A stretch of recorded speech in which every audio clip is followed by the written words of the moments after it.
Ladies and gentlemen, members of the press, thank you very much. A warm good evening to every one of you. I looked up for you today what the market cap of companies was in 2006 and which were the top 6 companies in the world. This is something that I tweeted. I'm reading it out from my tweet. It says ExxonMobil was the company with the largest market cap in the world in 2006.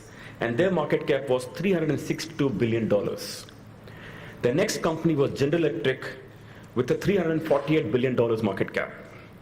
The third largest company by market cap all over the world in 2006 was Microsoft with a $279 billion. Fourth largest, Citigroup, $230 billion. Fifth largest, British Petroleum, $225 billion. And sixth largest, Shell, $203 billion. To sum it up, 6 companies, 4 of them are oil companies, and roughly market cap in the range of $200 to $300 billion. Now let's take today. Today, Apple, number 1, $760 billion. Google, number 2, $675 billion. Microsoft, $545 billion. Amazon, $580 billion. And Facebook, $449 billion. Now, in other words, the top 5 companies have all become internet companies and there's no oil company in the list. Isn't that a dramatic transformation in just 10 years? It's unbelievable. Who would have thought a company was not even born when Exxon and Mobil have been around for maybe 100 years, that someone formed just 10 years ago would be larger than them by a factor of 2. And I feel very inspired. I don't feel intimidated when I see these numbers. I feel when we new startups start some organizations, this is the kind of opportunity that can come at us if we just play the right wave and start to be relevant to our consumers. Now, it is in this context that we should think of fintech and its role that we're playing today. When we look at banks, NBFCs, or any other lenders of today, usually they all have policies. Of course you should have policies, otherwise you'll probably run your organization to the ground. But when you have policies, by definition, someone meets the policy and someone doesn't. And that in itself creates a situation of exclusion. What does that mean? Imagine you're a bank or a finance company. You make your norm. You say, okay, I will lend to people with an income of, say, 50,000 rupees a year. Or you might say that I'll issue a credit card to somebody who has an annual income of, say, 3 lakh rupees. Now, what happens to a customer who has an annual income of less than 3 lakh rupees? What comes of a college student who wanted a credit card? What happens to a tailor, to a barber, to a salon keeper? Or what happens to someone who doesn't live in a geography where generally banking system has not financed? By definition, therefore, when you define policies, someone is falling off that policy. And policies are made on the basis of that organization's ability to collect, the organization's risk appetite, the organization's ability to manage the return on equity, or whatsoever. Now, therefore, in any such situation, there are a large number of micro markets that are getting created which are financed by nobody, just nobody. And those micro markets can or probably will be either financed by fintechs or maybe even traditional lenders in those markets. For example, I met one lender. He said he's financing apple growers in Kashmir.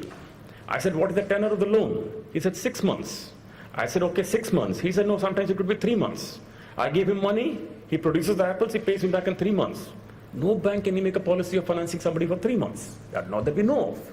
So there is a market out there, and that is when we have to recognize that the fintech market is growing the market and is not competing with the existing system. And we got to take this deep into our psyche, because but for a realization that is growing the market, we're always figuring out whether there's a competition or competition, should we work with them, should we exclude them? You know, this kind of discussion will go away if we know we're growing the market as a whole. Fourth thing, when we think of companies, we think While we say that fintechs can solve a lot of these issues, to me it was equally instructive to what Walmart did recently. Walmart, which has traditionally been the king of retail, probably still is, but Amazon has become a bigger king. What they did was they recently bought Jet.com for $3 billion. You might, of course, look at it and say, yes, it makes sense, because Walmart is so physical, they want to get electronic. Say they acquired someone for $3 billion, okay. But it's equally stunning to note that Amazon bought Whole Foods for $14 billion. And Amazon is an online company, buying a physical company. So the lines between physical and electronic are actually merging somewhere or the other. And it's an important point to note. And therefore, it is equally comfortable for the existing lenders, institutions, banks, mutual funds, insurance companies, NBFCs, MFIs, to go the electronic way and for each other to encroach into each other's territory, because somewhere, like what the new term they use, phygital, I heard that recently. Lastly, for the discussion, when we think of, instead of saying that, look, who's competing with whom, we got to think back and say what's growing the market. And on the context of growing the market, most important thing, India has created this genuinely brilliant platform called the Aadhaar platform. Now, we all know of Aadhaar. There are a billion of them out there. Maybe 95% of India is covered. Of late, I'm beginning to hear, or rather we are all beginning to hear, the issue of privacy. And I'd like to set some thoughts on that issue for the benefit of all, at least the way we think about it. When we think of Aadhaar, we cannot forget that there are close to 25 crore PAN cards in the country, but there are only 4 crore income taxpayers. Now, what about the balance 21 crores? That's a lot. Now, and this is something that I picked from Nandan's recent interview. Now, there are many people who keep one PAN card for filing the income tax return, but because you've got to give a PAN card for buying a jewelry or an expensive piece of a furniture or an expensive piece of a furnishing, what do? You submit another PAN card. So when the government of India is saying, you please link all the PAN card numbers in Aadhaar, the whole intention is to say, hey guys, please have one number, so that the other one where you're really not disclosing or not paying your taxes, can you start paying your taxes?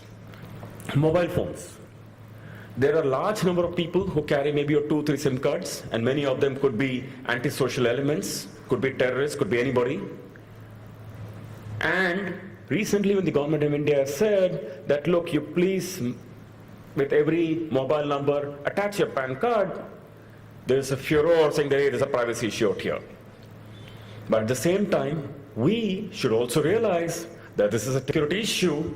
And hey, if you're holding 5 PAN cards, please declare your numbers on all of them.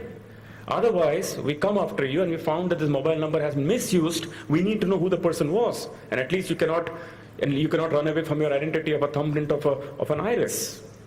It's a security benefit for the country. Multiple driving licenses. It's not very uncommon for very many people to get stuck in with the traffic police, pull out the license, give it, walk away, and try to apply for another. Someone is saying, please link them together. There's a discussion around it, hey, my privacy is getting affected. But well, don't you think it's important for the country to say, hey, every person should have one driving license and not have a duplicate? It's of course important. We all know how much benefit we got in the nation by reducing subsidies. We already saved 50,000 crores. On top of it, we see there are bank accounts. So there is a requirement which says, please attach your Aadhaar to your bank account number. Same benefit. So right now, when we think of the extraordinary benefits we get as a nation by having a single PAN card attached to a mobile phone, a driving license, a bank account number, and so on, and if you're truly concerned about your privacy, you please ask yourself this question. Your bank knows everything about you. Your bank knows the age of your children. The bank knows that at the age of 18 or 19, you're probably going to need an education loan. Your bank, when you're driving, is actually telling you that, please, hey, 200 meters left away, there's a cafe coffee day, park in and have a coffee, and they're 20% off. Don't you ever feel that your privacy is getting affected? You never screamed about it.